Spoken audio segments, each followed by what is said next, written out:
This is a recording for the CUPHAT project. My name is Matthew O'Brien. Today is the 21st of July 2023, and I have here with me Angela Keogh and Pat Keogh. Thank you very much. Can you each just confirm for the recorder that you're happy to take part in this project? Yes. Yes, I am, yes. Thank you very much. And could each of you just spell your name for the recorder, please? Angela, we'll start with you. Angela Keogh. Patrick, Patrick Keogh. Brilliant, thank you very much for that. Angela, we might start with you. Could you tell me a little bit about your life, your early life, and where you were born, where did you grow up, and maybe some of your earliest childhood memories? Right, I was born in 1960 and I grew up in a townsland just a couple of miles from Rathdangan on a farm. I was the youngest of 6 children. Being 9 years younger than my sister, I was always classed as the baby of the family. I had a great childhood over there, being with older ones and being out playing and doing things that maybe smaller, if you were with smaller siblings, you wouldn't have been able to do. I can remember our days on a Saturday when we all would go across the fields to visit my 2 uncles. They farmed, and my granny was there that time, but she was elderly and invalided, but she was a lovely lady, and we used to go up to the room and sit and chat with her. We also would go out with my uncles, and we didn't do any work, but we played around while they worked, and we had a great time. They were making hay. They had cows, and you'd be out milking the cows, and they had a little garden just for their own use, grew vegetables, and during the summer then making the hay and kind of sitting up on the hay when they were drawing it in, horse and cart that time, no tractors. So then when I was 5, then we moved to the opposite side of the village where I'm living today, and it was a little easier living in one way because there was a very long laneway down to our old house, and to get to the village it was much shorter to go through the fields, and so you had to wear the wellies and all on the wet mornings. It wasn't so pleasant. So when we came to live in this house then, we had a nice lane and we were nearer the village, so life was a little bit easier. So I started school from here, which was great, and would walk up to school that time, a few of us, no problem. You just set off walking. And when I got a bit older then I got a bike, so I went to school on the bike, and my school years were lovely too. School was, I suppose, a bit tough at the time, as everyone remembers, if you didn't do what you were told or whatever, you got a bit of punishment, but it was a great school. When you went into the senior room, I can remember the teacher, when you had your lunch, she brought the girls in to do some sewing, which maybe at the time you prefer to be out playing, but it was a great start in life. We could all sew, and on a Friday then we done cookery classes for the afternoon. So even at the age of about 8, you started to be able to do little things around the kitchen, which as you grew older. Now I would like sewing and cooking, so I really enjoyed it and still do to this day.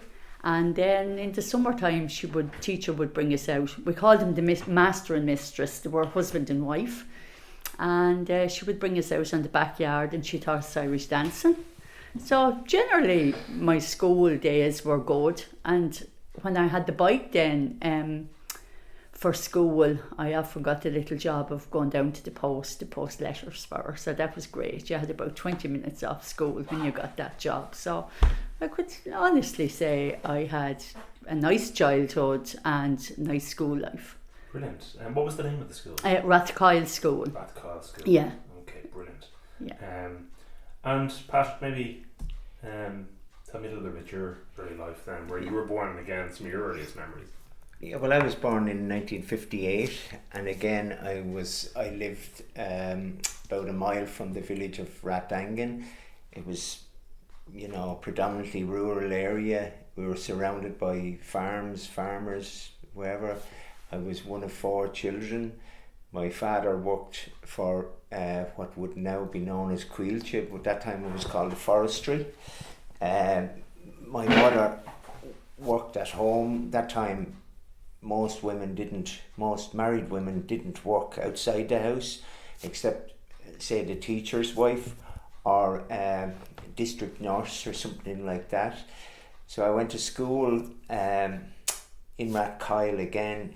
I went to school, I think I was about 4.5, so which is quite young, but we would have walked to school. That time we had no car. The cars were kind of a rarity in the area, so we had, my father had no car, we had no car, so occasionally we'd get a lift to school, but most children that time, unlike now, most children walked to school, which would take you, it was over 2 miles, 2.5 miles, so it would take you 3/4 of an hour. Now some people could walk 3 miles to school or more,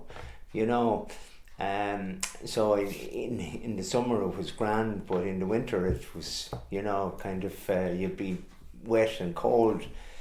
When you went to school, of course there was no central heating, there was an open fire, and largely it was the master's desk, we would call him the master, but the school teacher, his desk was sited very near the fire, so he got a lot of the heat. So if you were down the back or whatever, you could be quite cold and whatever. But like Angela, we grew up in the country. Things were much different to now. We roamed around. We played with other children, and we had neighbours children who were about my age. They were probably half a mile up the way from us. We would have played with them. We would have gone to the shop in Rathdangan. That time, unlike now, there were 2 grocery shops. They sold groceries, hardware. There was a post office. There was a drapery shop. There were 2 pubs. There was a garage. There's nothing there now. There's no shop, no pub. That's one of the sad things that has happened in the last 60 years, 50 years. The decline of rural Ireland, not just in our village, but in a lot of small communities in Wicklow and around the country. And but school, I went to school, and I was reasonably bright, which helped a lot. If you were able to pick up things, other children, unlike now, there weren't the same supports there, or weren't any supports for children who were a little bit, shall we say, challenged as regards learning. We used to call them maths. Well, now it's called maths, but that time it was called sums or arithmetic. Algebra was a particular problem for a lot of people. Irish was a problem, but no, my school was generally a happy time. Again, I went to school in Rathkyle. We were taught by a husband and wife team. The teacher's name was Hugh Byrne. He later became president of the GA in the 1960s. He was a great Gael. He had played football. His father, those Burns, they were known as the Master Burns because they were a family of teachers. His father before him was a teacher, and Hugh went to teacher training college and taught in Bray, I think it was. He won a football championship with Bray. And hence his involvement with the GAA. He subsequently came back to and played with the Rathdangan football team, which was quite strong at that time in the 30s. Him, and I think he had 2 brothers on that team. He had Michael, known as Mikey, Paddy and Nicholas.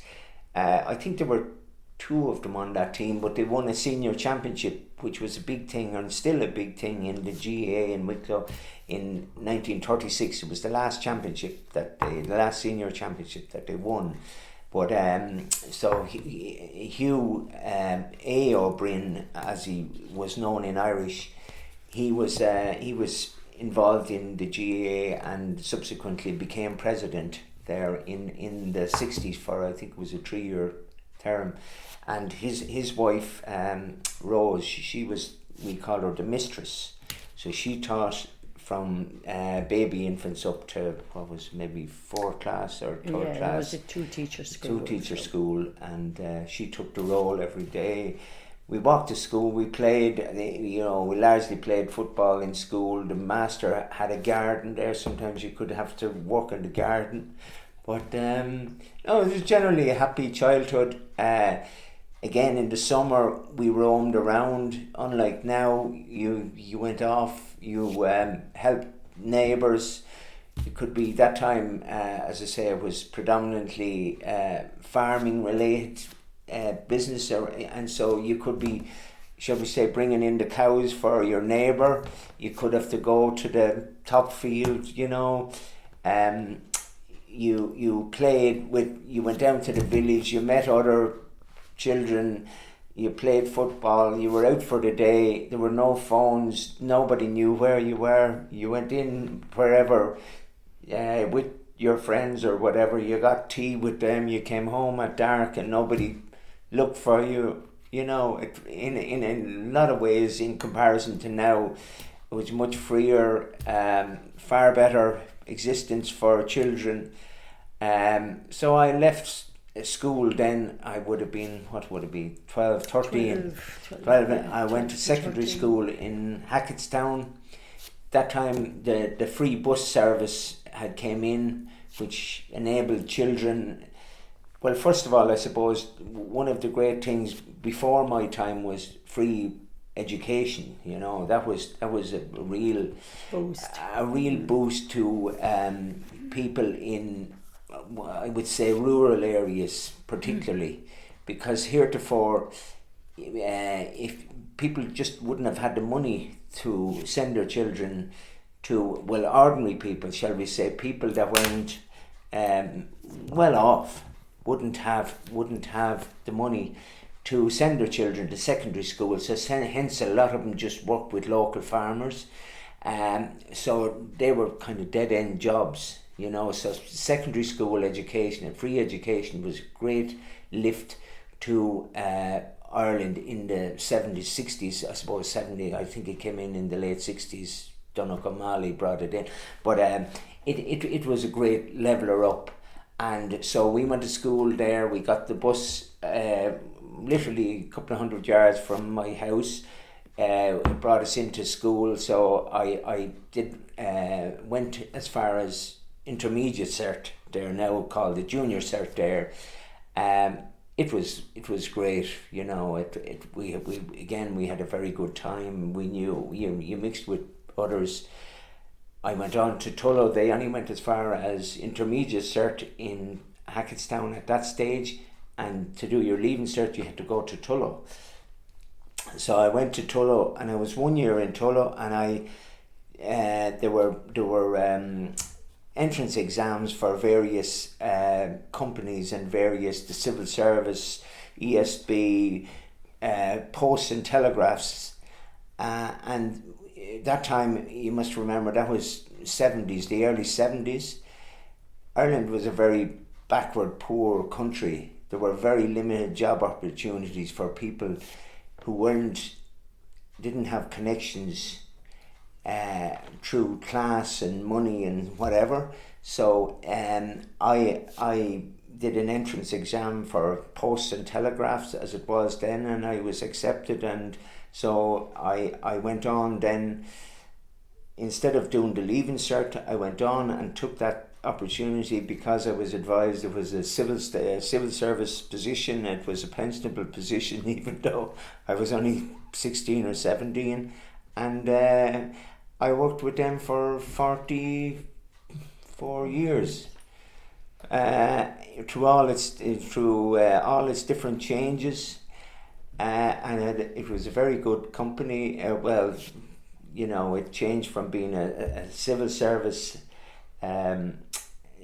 owned company to being a semi-state, and now it's privately owned, and maybe not for the best, but generally I had a very good experience in it. I worked in various places in Waterford, Archaeological, Dublin. Largely I spent 30 years in Dublin, and then when we got married I drove from here to Dublin daily, and life has generally been good to me and good to us, I suppose. It's really interesting.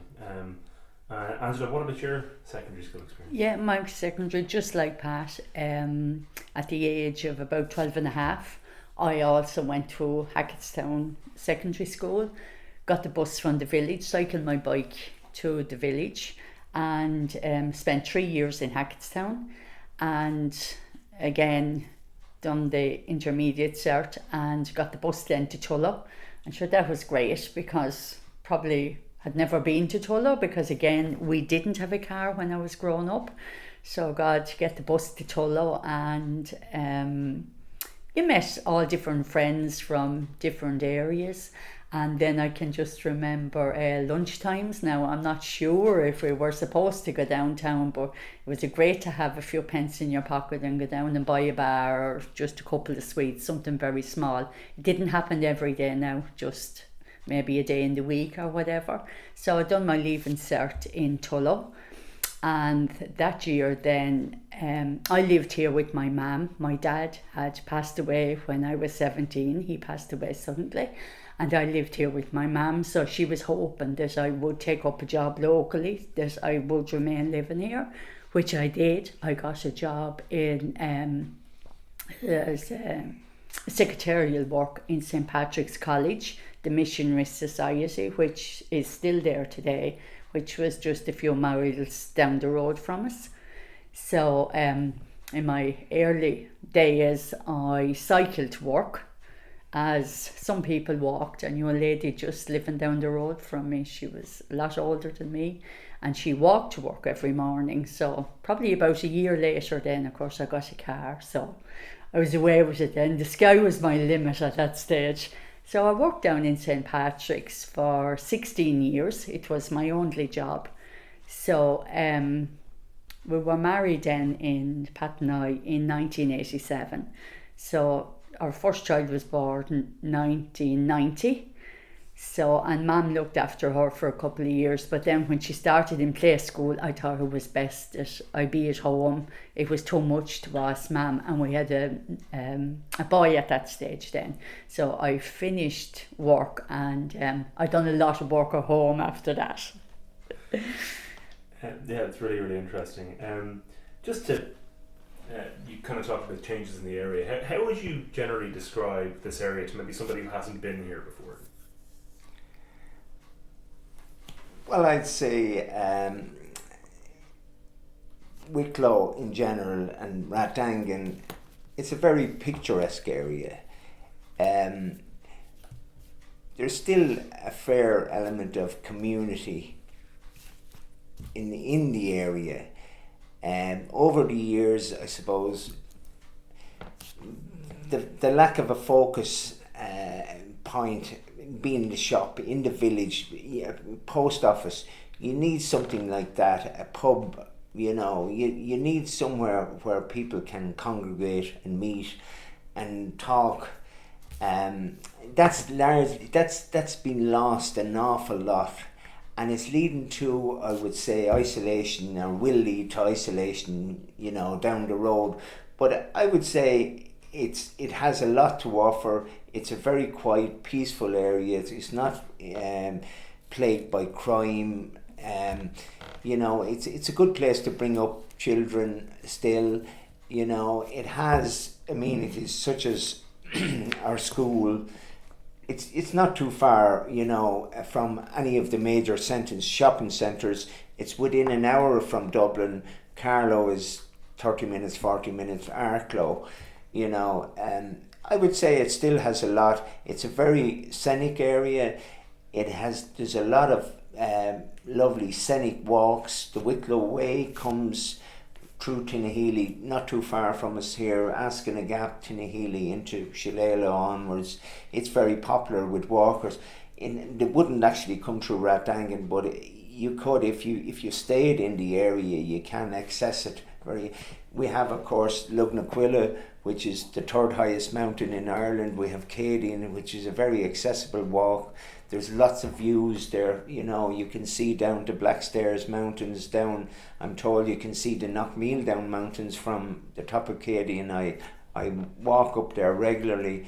It's very peaceful, lovely. In the summertime, the purple heather, it's heaven, it's not congested, there's no smoke, fumes, I would say it has a lot to offer, and again, there's sporting amenities. If you're interested in golf, there's a golf course in Baltinglass, there's GAA, Baltinglass, Kiltegan.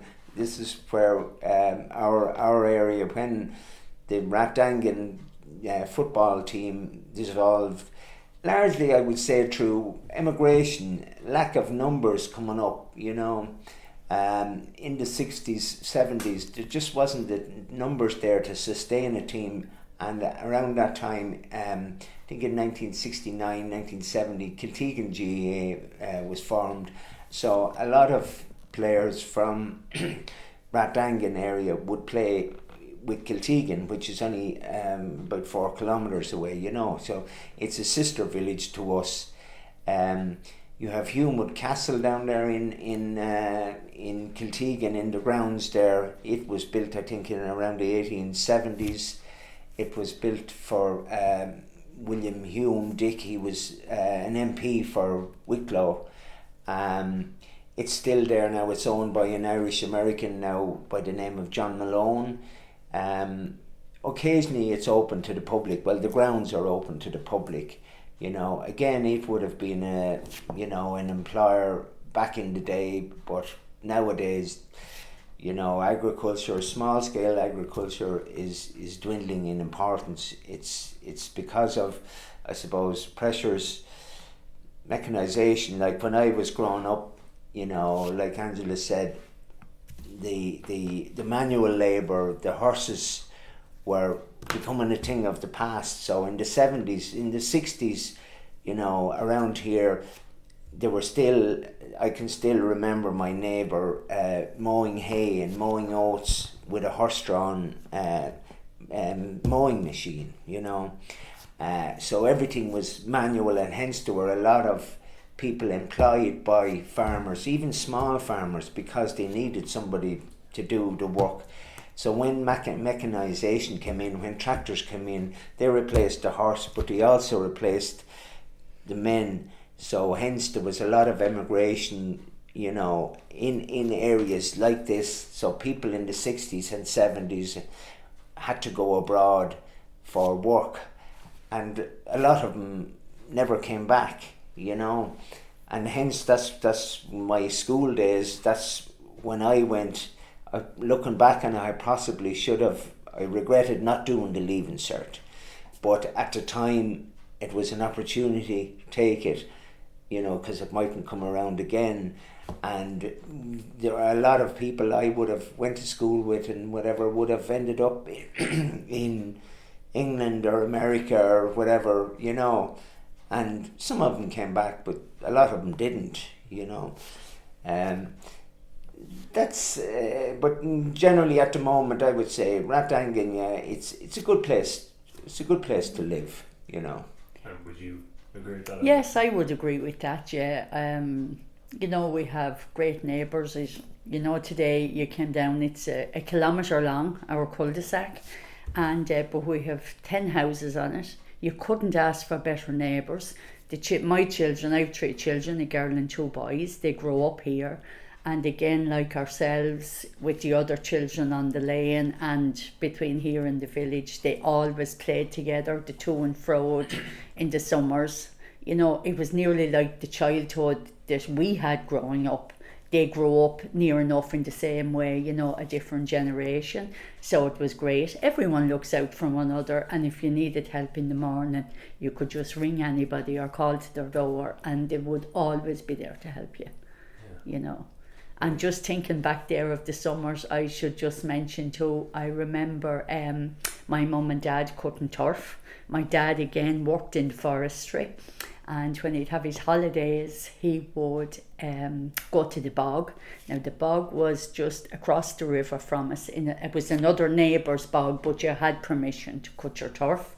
And I can remember walking home from school, maybe about 10, and you just drop in the school bag, change the clothes, and you'd walk on down the fields, and they would be watching out for you coming. So Mum would meet you at the river and take you across the river, and you went over. So that evening you had your tea in the bog. They would have brought the tea and light a little fire, boil the kettle, and you'd have probably just now the tea. It was nothing too fancy. It was just homemade bread, and lucky if there was jam, and there might not be jam, there'd be butter. But I can remember that so well. It was such a treat. Again, you weren't going to work, you were just going to play around and watch them work, but it was great. Yeah, it's really interesting. And actually, you mentioned all these activities that you both did when you were younger. Does anything stand out in particular, or is there any story in particular that kind of stands out from that? I think, remember again back in school, I'd say about 10 or 11 years of age, our teachers were very good for organising trips. But I can remember being in school, and our school outing, as they were called then, was coming up. And she told us that she was bringing us on a trip. We were actually going to fly from Dublin to Shannon. And I mean, that time, we probably never was on a big bus. And we flew down to Shannon, and we got the train then back to Ballybrophy, and got a bus back from there. And boy, was that some trip. We were all so excited. I can't remember at the time how much it actually cost, but I think everybody scraped up enough money to make that trip, because it was going to be a trip of a lifetime. And it still stands out to this day, you know, going by plane, because I certainly was working then and earning my own money before I ever was on the plane again. So that was really interesting. And Patrick, what about you? Well, see, we had no car at home, and cars were kind of scarce. So, and even people that had cars, they wouldn't travel all that far. Like Baltinglass, our big town, is about 9 miles. So most people, that was about the limit of where they went. But I remember my neighbour, he brought me to the spring show, and I was about 9 or 10, and I had never been to Dublin. I couldn't remember. No, I never was in Dublin until then, and he brought us to the RDS, and it was an eye opener. I had never been to Dublin. Of course, Dublin was much smaller than it is now. You went in through Tala, and they were all green fields, and you're nearly in Harold's Cross before you met houses. But I can remember that time, the first time in the spring show, and it was a very, very big thing for us then. I can remember getting ice cream and so on, and that's possibly one of my earliest big memories there. Brilliant, yeah, fantastic. So just kind of moving on to maybe some of the other kind of stories or traditions or celebrations or events from the area. Did either of your families, when you were growing up, have any interest in local history or local people, or indeed local places of interest? And if so, could you tell me a little bit about that? No, my father, he read a lot, but he wasn't really into local history. No. Okay, yeah, that's fair enough. Did either of your families take part in any local traditions or celebrations in kind of the Rathdangan area? No, there wasn't. No, there weren't celebrations as such. You see, the focal point back then was Sunday Mass. You know, Sunday Mass was the big thing, and the church in Kilmaomote, that's our local church, the Catholic Church. It would be packed on a Sunday, you know, as would all the churches then, unlike now. But there was a mission then once every, I don't know, a number of years, maybe 3 or 4 years. So people were expected to go to the mission and so on. At that time, I suppose rural life was dominated by, there were 3 people maybe, the schoolmaster, the parish priest, and the Garda sergeant, you know. So they kind of ruled the roost, you know. So some people would have been afraid not to go to Mass because they could be, as they said, called out or read from the altar. But that was the highlight of the week, really. Now there were drama groups in the village back then, and they would put on a play, like you know, and even to this day that it died off for a while, but in the last 10-12 years the drama group has been reactivated. Now there were when we were growing up, there was a priest or a trainee priest in the college, as where Angela later worked, but they got involved with Machra na Tuatha and Foróige youth clubs, so they would have organised events and question times and different things like that. So but when we were growing up, there was nearly always a play, you know, an amateur drama group that would put on a play in the hall, and that was a big thing too, you know. Of course, when we had no television when I was small, and a lot of houses didn't have television, you know. So I can remember in one of the pubs in Rathdangan, there was a room, and there was no alcohol in the room, and it was for people that could go in and watch television, you know. So people would come to watch television and maybe get an orange, or I can remember going down as a child and getting a Coca-Cola and whatever, and to see the television was something, you know. Unlike now, people nowadays probably couldn't comprehend that, but you know, in the late 60s, early 70s, that just was the way, you know. Absolutely. And you mentioned the pub there, and the kind of importance of that for community. How would you describe the kind of sense of community and you know, spirit, I suppose, and local life in Rathdangan? I'd say it's very good. We have a great community. We have a community council set up, and they're great for organising things, getting things going like that. They're behind a drama group every year. We have a drama group over the last 12-14 years. They organise social dances. There is a dance in the hall the second Saturday of every month, and people travel. Now they're all an older type age group that attends those, but you still have the bands, and you get a very nice crowd. And then up to a couple of years ago we still have the Ramblers group, but it was ran on a monthly basis up to around the time of COVID. Now at the moment, when they came back, there were only 4 in the year, but the Ramblers night is a night of storytelling, singing, if you play music, and everybody this day has their chance to do. You just do a circle, and everyone gets a chance to do whatever they want to do. So you know,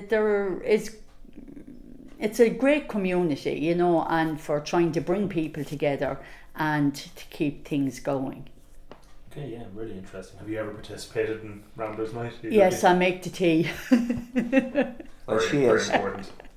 I have taken part in the drama, all right, and I have worked backstage, so I've really been with the drama group over the last 10, 12 years. Right. Yeah. Okay, fascinating. And in general, would you consider Ratdangan an open, kind of welcoming place? Very much so, very much so. And anybody that has ever came around, even there'll be a tourist that you're talking to, or somebody that maybe has came on a holiday, their wish, no matter where they come from, they always hope to come back with the welcome they get. Now, going back in 2014, the community again opened a little village pantry.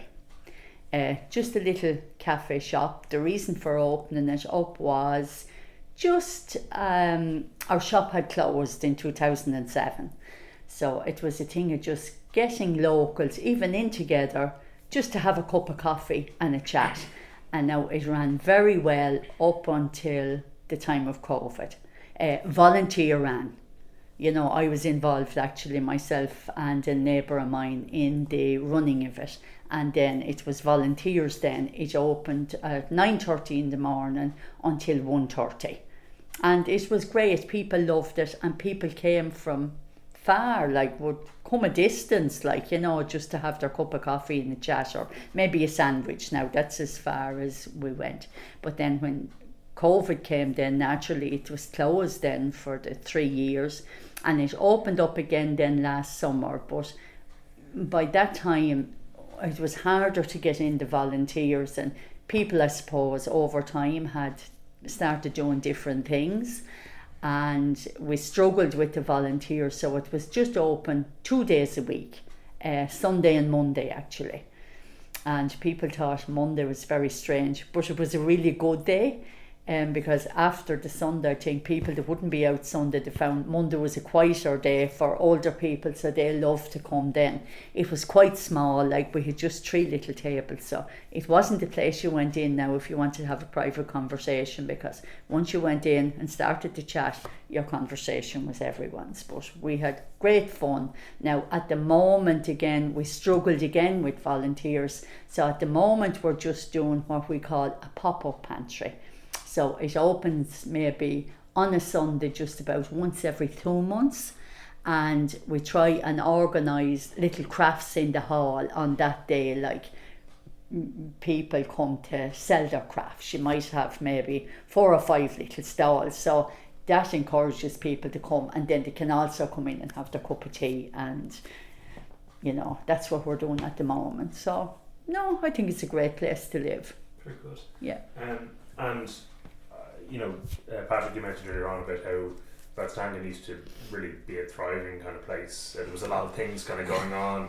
Do you think, you know, the kind of pop-up cafe, do you think things like that would have been able to exist back then, or would they have just been kind of assumed by something else, or taken into something else, or made something else? Well, you see, society has changed. When we were growing up, or when I was growing up, people didn't have to announce that they were going to visit somebody else's house. They just dropped in, and you know, you could drop in. I can remember my neighbours, they would come in and they'd want a bit of sugar, you know, or tea. That time there were no tea bags. It was tea, proper tea, shall we say.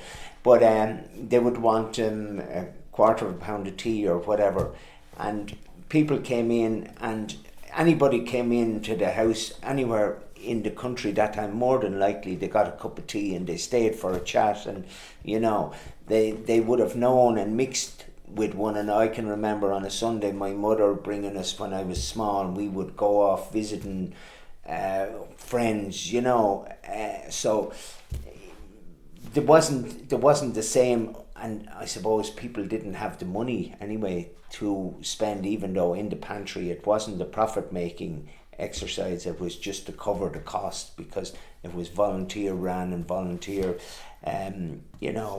led. Like, but there were other areas, like people would have met in the shop on a daily basis. So you went down, the shop was open from 9 in the morning or whatever, 8 in the morning, and actually one shop, John's there, he could be open till 8 o'clock, 9 o'clock at night, And I can remember there was a windowsill there outside, and people would be sitting on it, and you'd have men that come down and they'd be talking and smoking tobacco and whatever. There used to be pitch and toss, you know.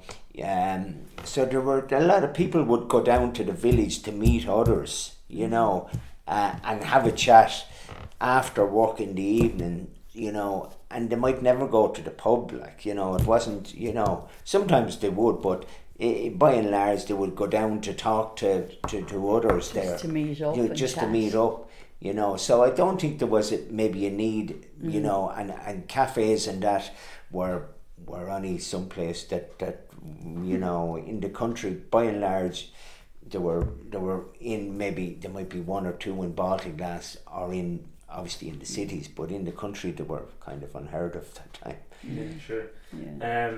And so what are the key things you think have changed, I suppose, in Rattangan, and you know, maybe what's the motivation for that change? Is it like technology, transport based, politics, population changes or increases, decreases, that kind of thing? Well, change is constant, and as I said to you, when I was growing up in the 60s, Ireland was largely a very rural based economy. It was largely dependent on farming and agriculture, and we joined the EEC as it was then in, I think it was 1973, and we were told that it was going to be the answer to all our needs. We could mass produce food, and there was a virtual endless market for that. But as mechanization came in, you know, in agriculture, it whilst it did increase production, it did away with an awful lot of jobs, you know. And the downside of that was then that farms had to become bigger in order to be sustainable. Inflation really took off then in the 70s. We had various oil crises. We had the Arab-Israeli war. We had the you know, petrol rationing. You know, we had decimalisation. All that led to inflation. Prices were rounded up. There was talk about recessions. There was recessions in the 70s, 80s. There was recessions. We were sick of hearing recessions, and it was only for the safety net of emigration that prevented virtual civil war, in my view, in this country, because there were so many people on the dole, and so many people just didn't have work, that if there hadn't been that means to get work in Australia, England, or Australia or America, you know, there would have been chaos here, you know. So that's progress in one way, but progress comes at a cost, and so hence labour and jobs with no big industry in Wicklow, because of our proximity to Dublin, we have suffered, I would say, because of that, because of the centralisation of work in large urban centres. Rural areas then, because they're less reliant on agriculture, and there's no other industry there, they have to travel to work, and they have to travel farther and farther to work. And as people become better educated, the jobs there in industry, even mechanisation coming in, automation, you know, it's reducing the need for manual work. So people have to travel, and you know, that's the downside of that, is that nowadays if you are travelling to Dublin, you're talking an hour and a half each way, so that's 3 hours a day, so that puts extra strain on people, and that prevents people from mixing, because if they have children, those children have gone to creche or whatever, and then they're in school all day. The parents come home, they have to get ready for the next day. That leads to pressures. So whilst we have come a long way in an awful lot of things, in some ways we're probably not as easy and carefree as we were when we were growing up. Now that's not to say that I would like to go back in every way, but in some ways I would, because nowadays it's virtually unheard of for a child to walk to school now, for various reasons, for cars, all the other social things that have come in since then. But the freedom that children would have had then towards now is unbelievable. That's progress. That's the society we live in. Nowadays a child, from the time they're able to walk or whatever, they're looking at the television, they see all these, they have all these communication tools and whatever, and nothing that they can talk to their friends in the other side of the world, whereas back in the day that just wouldn't happen. Somebody went to America or whatever, and you were dependent on a letter back or whatever. 6 weeks later. But government policies, I suppose, have neglected areas like this to a large extent, and not just Wicklow. You go around the west of Ireland, the southwest of Ireland, they're largely dependent on tourists there, and if you take Kerry and whatever, you're dependent on an awful lot of American tourists, and that's dependent on an awful lot of factors: recessions in America, different things, wars, prevented travel, international travel. That has a knock-on effect here, and the big, I suppose, multinationals are largely cited.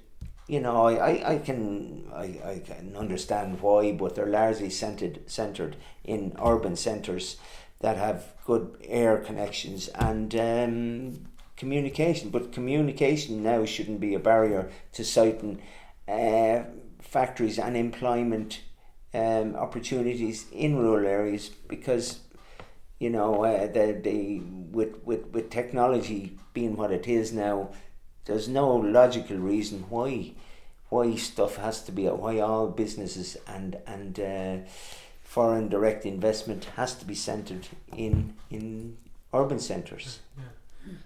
Angela, what about you? What do you feel about changes? Yeah, I suppose it's sad, really, that when you think of the amount of things that happened, around the village and all the works going on, I suppose population would be smaller as well, like that, because people moved away to work and all. So I suppose looking back, there were a lot more people around.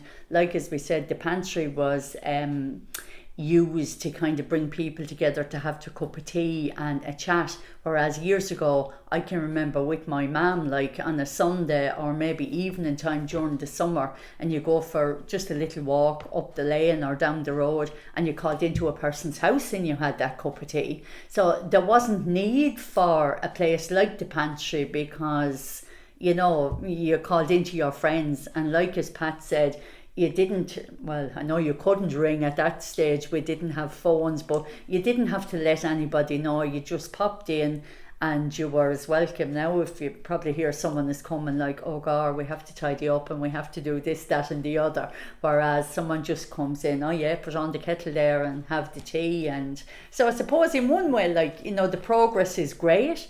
But looking back then, and people now are just so busy, a lot of times just, oh gosh, sure, I wouldn't have time, whereas long ago there was no car, you cycled or walked, but yet you went all those places and you seemed to have loads of time, and work was harder, like the washing of the clothes. I can remember them, washing in the tubs, my mum washing the clothes and putting them out on the line, and there was when you brought them in, if they were still wet, you just hung them by the open fire, whereas now out of the washing machine and into the clothes dryer.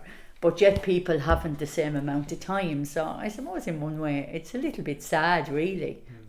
People are more stressed now, than they were.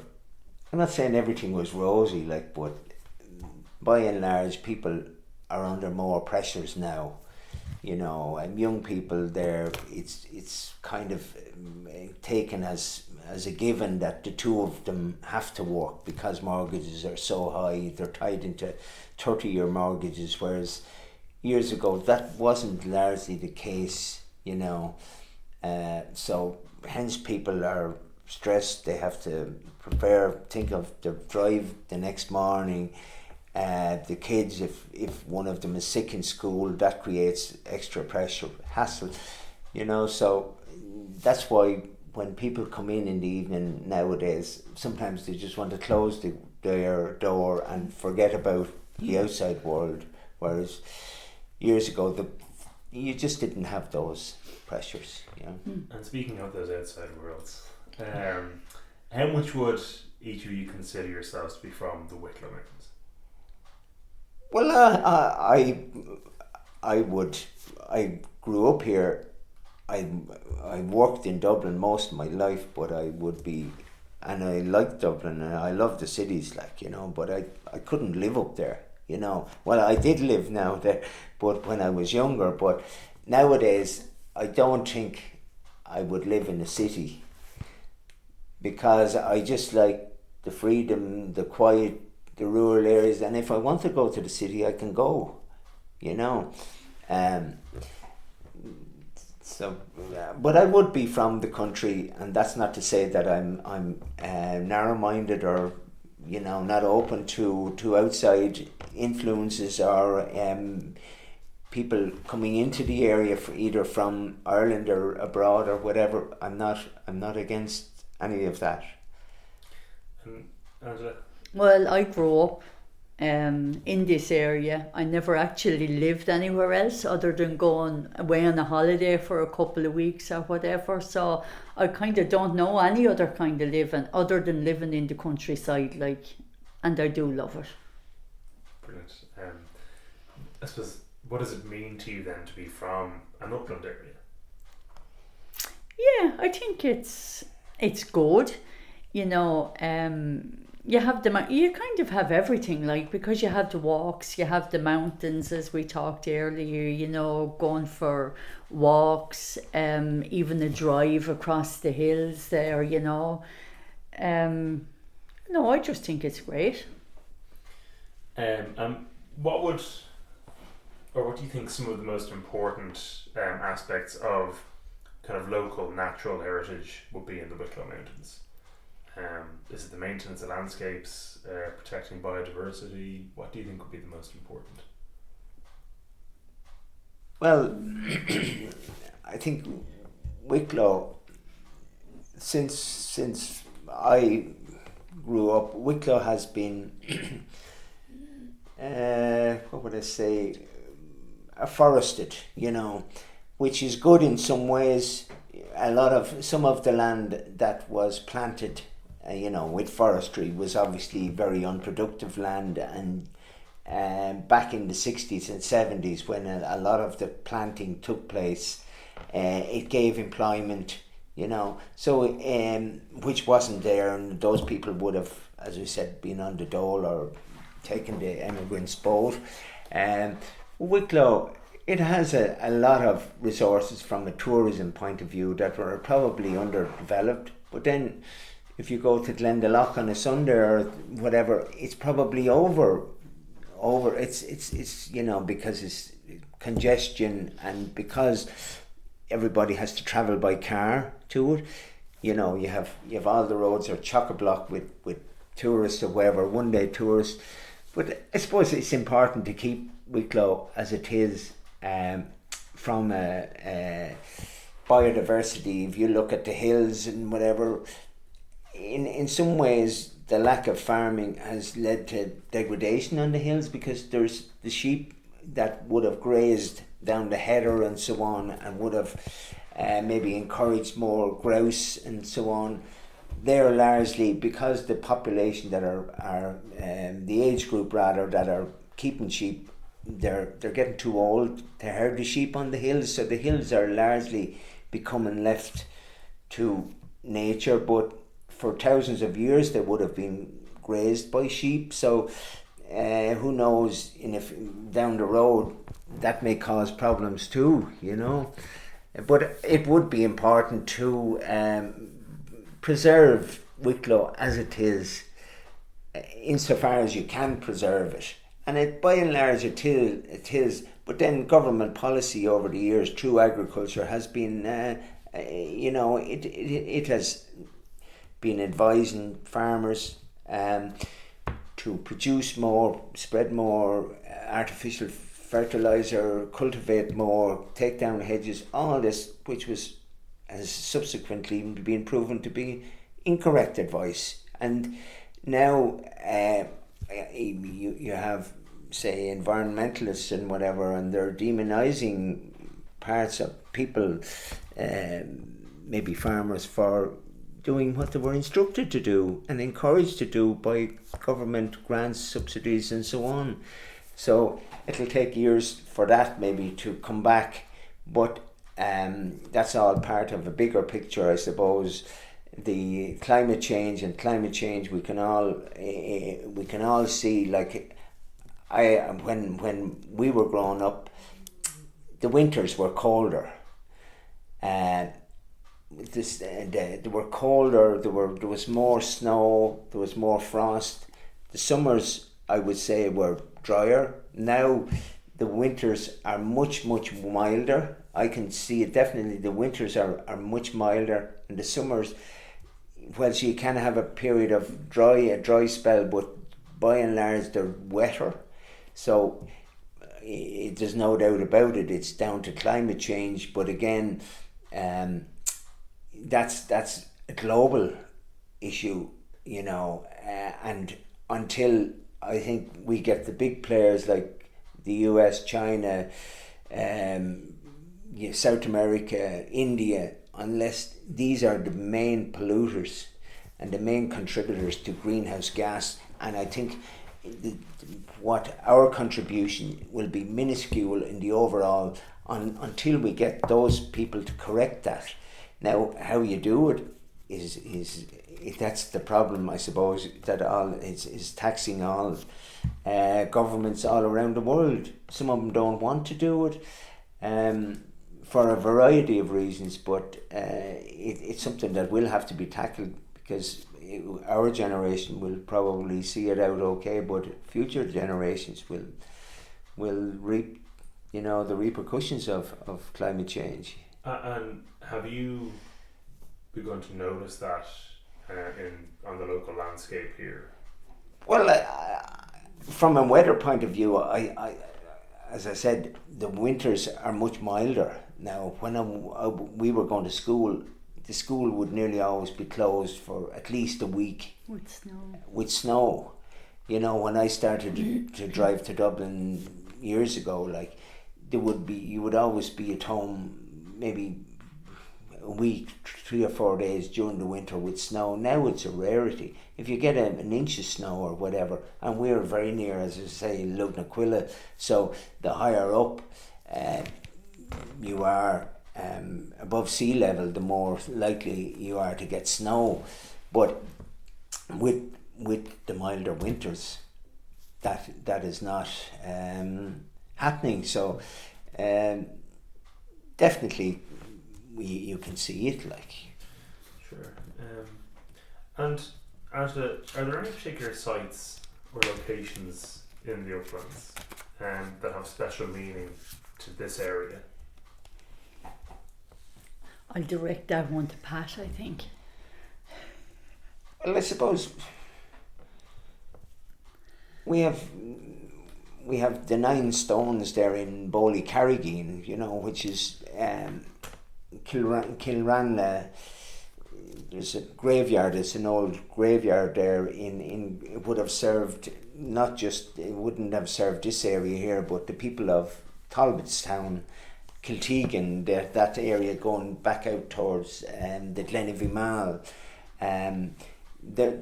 Those stones there, they have significance, I suppose, similar to, well, Stonehenge, you know. Now they were covered. Well, when I said they were covered, they were planted around that land is privately owned, But now and recently, I would say, in the last few years, people are more conscious of sites like that, and maybe the significance of them. That's. Last ring forward. There's that they would have been connected, they reckon, with the series of hill forts there around Baltinglass, which is just across the way from it, as the crow flies. Again, Cadian, Brusselstown Ring Fort. If you when I go up Cadian, if you look to the kind of northwest there, northwest, you see Brusselstown Ring Fort there. It's reckoned to be, over maybe 3,000 years old. They think, again, it was built as a defence force or a defence fort to maybe guard entrance to the glen. Again, it's very near those 9 stones there in Ballycarrigan.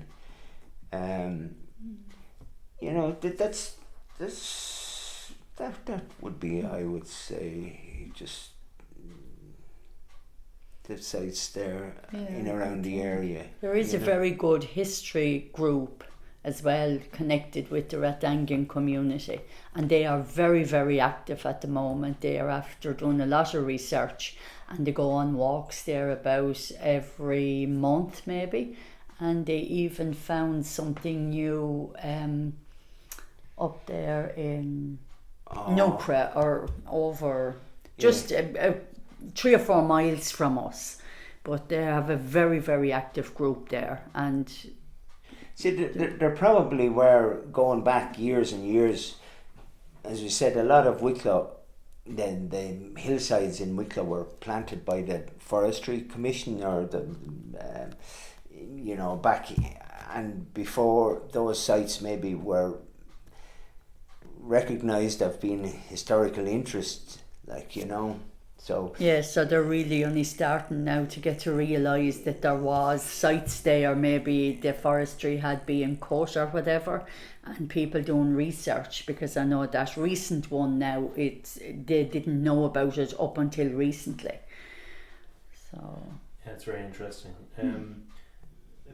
Patrick, you mentioned a lot of different sites there. Would you have a personal favourite?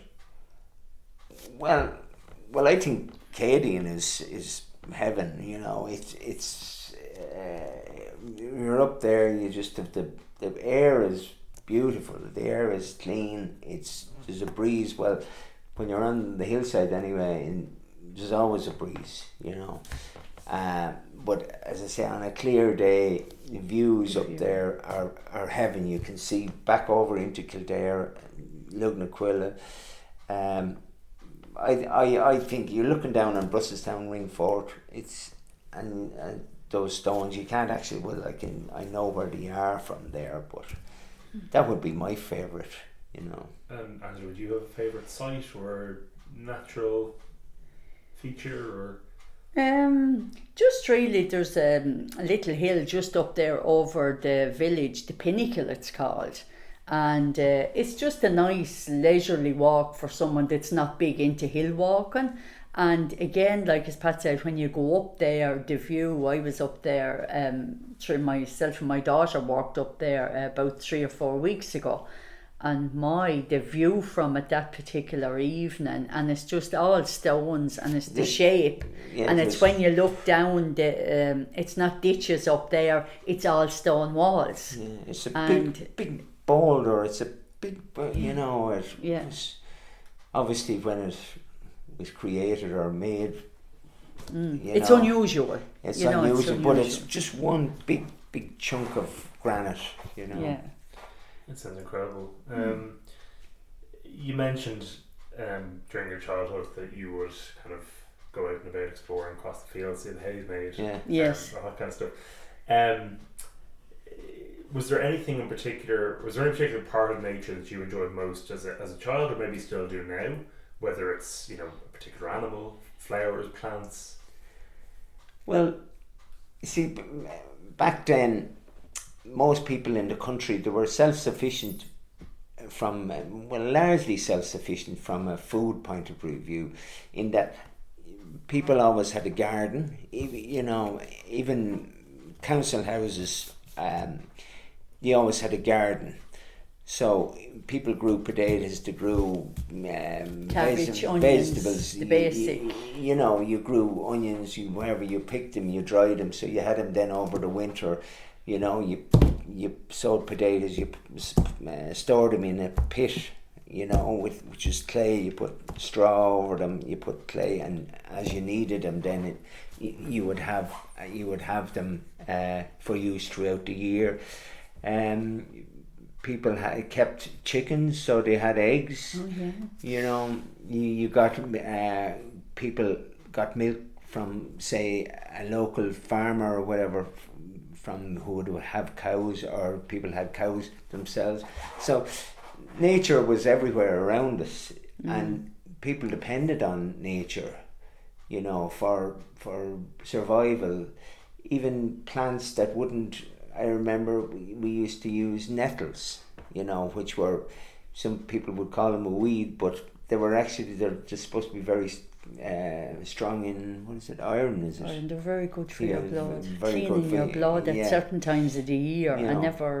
We never boiled them, or I can't remember them being boiled. We would have boiled them, You boil them when they're green, and they were actually quite nice, But that's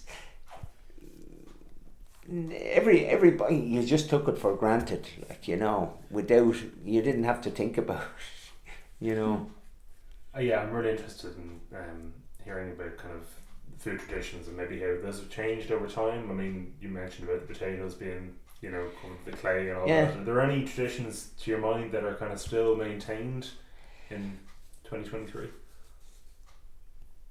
Well, you see, no, virtually nobody, unless for therapeutic effects. Very few people keep gardens nowadays, because it's just, vegetables are so cheap, and I suppose they're intensively produced, that unless you had the time and the inclination, most people don't. You can't keep chickens now without being registered. You have to have a license because I understand why, like for bird flu, etc., but there's a lot of paperwork attached to everything now. You couldn't even sell eggs or whatever, if you had it, unless you're registered. There's an awful lot of things like that. So you find very few gardeners nowadays, which is probably sad in a way, but that's just life, And an awful lot of our food then is imported, and that's to do with an awful lot of what would I say? The concentration. We talked about the small shops, but the concentration of the groceries within a handful of big players, and not just here, but in the UK. You have UK suppliers that are grocers that are very active there and here, and they're obviously trying to drive down costs, which is going to put down the small producers here in Ireland. Or well, it makes it very hard for them to survive. So the big producers will buy huge amounts from wherever at the cheapest possible price, not concerned about the costs. Well, I would say not concerned anyway. They would pay lip service to it, or say they would, but it was really only lip service, because at the end of the day, the big global companies and global food producers are only interested in one thing, which is the bottom line, which is the bottom dollar. Sure. You alluded to tourism earlier on. I just had to pick up on that. How would you each kind of view the current state of tourism within maybe Rathdangel and then the broader kind of Wicklow area? Well, I'd say there's very little if you look at Board Fáilte there or whatever, there's very little promotion of the likes of Ratangan from a tourism point of view, and it has to be, you know, Board Fáilte is a government sponsored body that's charged with promoting tourism, but it will promote, say, as I said, Glendalough or the waterfall up in Enniskerry or places like that, you know, maybe Blessington Lakes, but it's very little. You'd be hard pressed to find Ratangan on the Board Fáilte map, like, you know, so I don't think they do enough for that there. Yeah, Angela, do you have any thoughts on that? No, not sure. No, Ratangan or small areas like this wouldn't be well known as such. Lots of people maybe that would come this way would just be passing through. It'd just be by chance. As Pat said, they may be in Glendalough or Glenmalure and, you know, end up maybe taking a small road or whatever, losing coverage with Google Maps and just accidentally arriving at Ratangan. But no, there wouldn't be promotion there for areas like this, you know, which is a pity really. And what do you think some of the benefits of tourism might be if there was more footfall in the area? Well, there may reason like that to have some little cafe or something like that up and running, you know, not now, as I say, we don't have a volunteer basis, but if you had more people even going through during the summer, maybe, you know, there could be something like that opened up during the summer. And if you were sure of tourists, like lots of people, as I said, just come by because they may have lost their way coming across the hills or something, but it wouldn't really. And then if they're following like that Google Maps now, the more modern way of getting around, it just, they probably lose coverage and it's just by accident then they just arrive, like, you know. But when they're setting out on their journey, they wouldn't know where exactly they were coming. So from that point of view, see, if you had more tourists and you had a structure there for them, you might get more employment, like, you know, people would maybe live locally, more local, you know, if you had a guest house or if you had a small hotel or something that was sure of a regular tourist supply, rather than just being open for a month or two in the year, like, those people would live in the area, they would more than likely go to school or their children or whatever and contribute to the local community in that way. Whereas if you have to travel the whole time, you know, people say, well, that's all right, but I'll stay in Greystones or I'll live in Greystones and whatever, and if I want to go over there, I'll take a day trip. You know. And what role do you think upland communities can play in developing tourism? Well, I suppose they would maybe have to come together more and lobby the powers that be to come up with some sort of a means to help them more, you know. But then some people maybe are not totally in favour of tourism either. Like if you go down to Glenmalure, which is, you know, just 7 or 8 miles across the hills from us here, not all of the locals down there are happy with the tourists, not because they resent the people coming in, but they resent the roads. The roads are very narrow, so people come in there in cars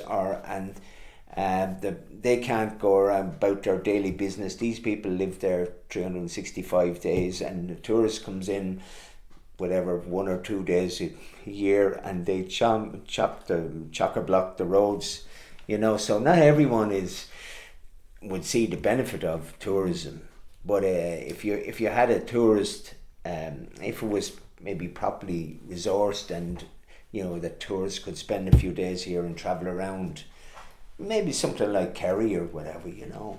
But Kerry would be promoted, you know, especially to the American market, much more so than Wicklow. You know, it's largely when people come to the east coast, it's Dublin, Belfast, or Waterford or whatever that they kind of are drawn to. Andrew, do you think there's anything that upland communities could do to develop tourism, I suppose? Well, I suppose the people involved in tourism, lots of times, they don't really know the areas maybe that well. That if they were to go around maybe a holiday in that area, maybe they would be able to pinpoint things and then promote it. You have to know something very well to promote it. You can't just, read about or think about somewhere, but you have to be actually there, see what's going on and promote it on what is there and build on it then. If you could each pick one site from either Rathbangan or the kind of surrounding area to showcase to tourists, what would that be and why?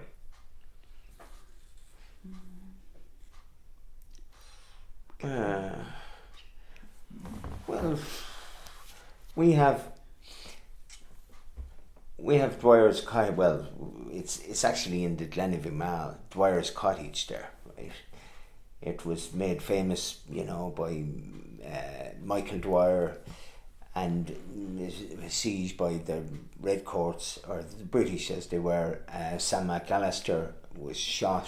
He sacrificed himself to allow draw the fire from because there were muskets, there were single shot guns, draw the fire. He would take it. He was mortally or fatally wounded anyway, so there was no way out for him, and he allowed Dwyer to escape.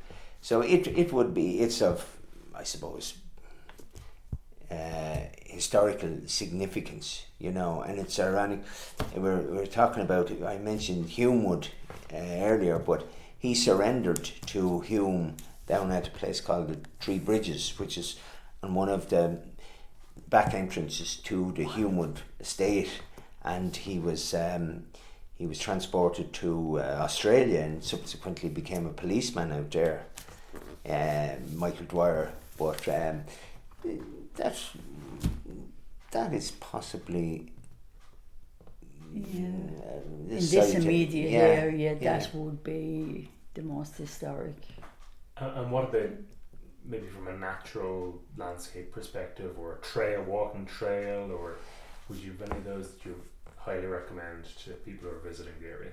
Well, if you were energetic enough that you could walk to Lugnaquilla, there's various ways you can walk. You can walk from the Glen of Imal. It's quite a steep climb. Well, it'll take you, what would it take you? A couple of hours, 2 hours. But then the benefits, if you get up there on a clear day, are heavenly. You can climb it from, a lot of people go, as I mentioned, Glenmalure. There is a hotel there, there's a lodge, you can get food, you can freshen up there, and it's very popular with people there, and I suppose because it's years and years, people know that, okay, I'm going to climb Lug, I'll climb from Glenmalure, so that's a pace. If you're into that, it's very worthwhile visiting. So we'll kind of draw to a close. What's the best thing about living here? You can take it in turn. Well, I would say it's a very peaceful community. It's a very tranquil area. The area, I think, it's beautiful. We're not in the midst of any big industrialized centre. We have virtually no pollution, either from the air or from any sites or any industry. So it's very tranquil. It's there's no crime, and I think it has a lot going for it. You know, in a simple kind of a way. You know, I mean, nowadays people have all the modern means of communication, whether it's, you know, the internet or whatever. So you're not cut off. You're not isolated anymore. And if you have, the only drawback I would see is access to, say, shopping or whatever. You know, you have to travel, because we lost our local shops. You have to travel, say, to Baltinglass, which is about 9 miles, or Hackettstown or whatever, and maybe further afield then for some type of clothing and clothes shops and whatever. But by and large, I think it's a good place to live. Yeah, I would agree that it is a lovely place to live. As I said before, like, to have the neighbours we have, the community we have, and there is, for a small community, there is a lot going on. If you want to get involved, like, there is plenty there to do, and it's nice and quiet, no great traffic or anything like that, and then you have a car and you want to go to town or you want to go out and meet people, you're free to go. So I think it's a nice place to grow up and to live. And what challenges do you think that Rathdangan or indeed the broader area might face in the kind of short to medium term future? Well, it's access to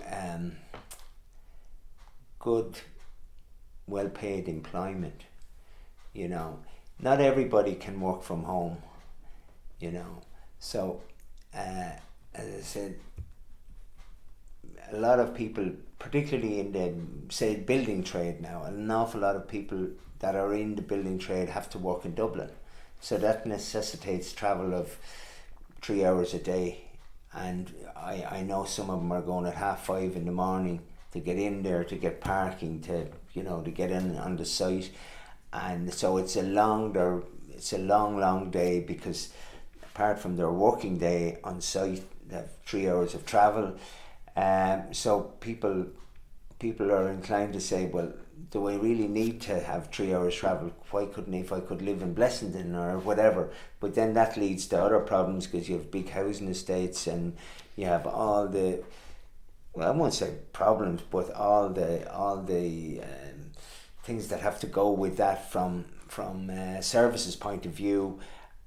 So I think it would be better if there was a less focus on the big urban centres and cite more technology and more jobs in more rural. Not just, I'm not saying particularly in Rathdangan, but in the likes of Baltinglass or Carlow, somewhere like that, that is within a 20 miles radius, that people could travel within half an hour. And, you know, it would be largely stress-free travel, and there would be home earlier, they would be more likely then to get out and mix and get involved with community events, rather than, as I say, coming home and you're wrecked from 3 hours in the car and you say, I'm not getting into that, you know. So I think from that point of view, and just if you look at the population of Wicklow is largely, even though it's all one county, but it's divided by the hills. So you have the east coast of Wicklow, which is Bray, Greystones, Wicklow town, and they're really an extension of Dublin. Like, there's no differentiation between Ballybrack and, you know, Shankhill, Bray, you know, unless you know where the county boundary is. So it's just an extension of Wicklow or Dublin. And then on the other side, if you go there from Lucan, you know, into Kildare, I mean, that's all just an expansion of Dublin. And I think it's a failure of successive governments over the years, that they haven't decentralised and built a city, which they had planned to do years ago in the likes of Athlone, and built a regional centre, a hub around that.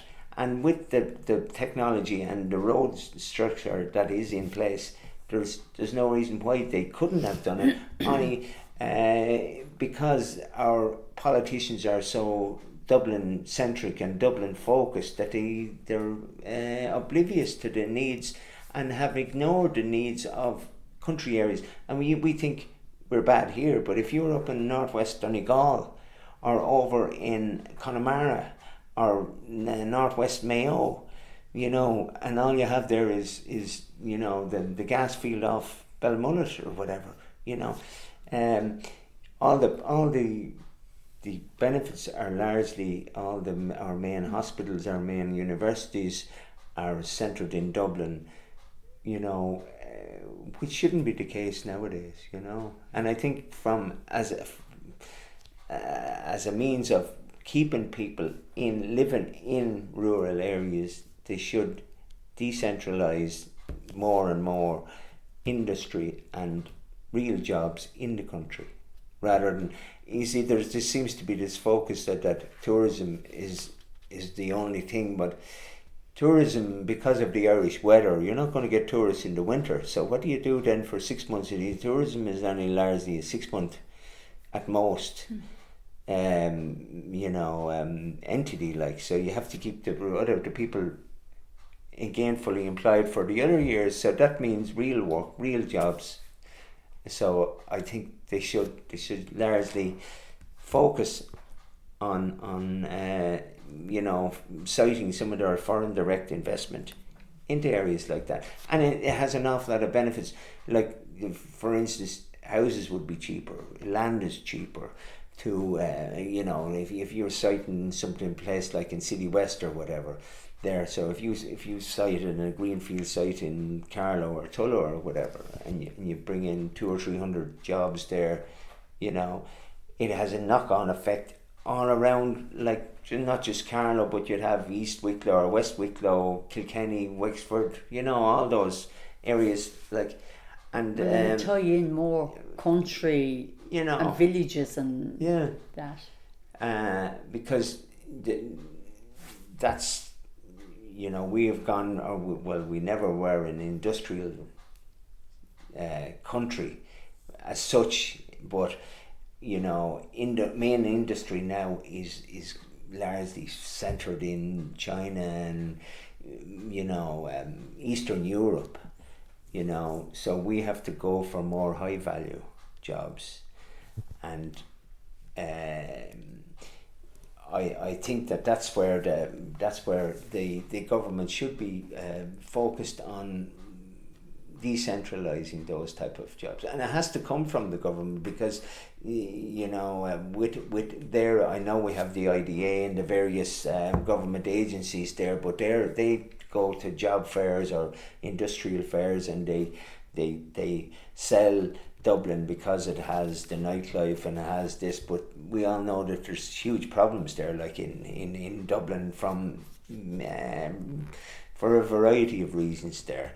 But nowadays, with air connectivity and with the good roads and whatever, there's no reason why you cannot cite more job opportunities in the country. Sure. So, again, just in closing, what does it mean to be from this area?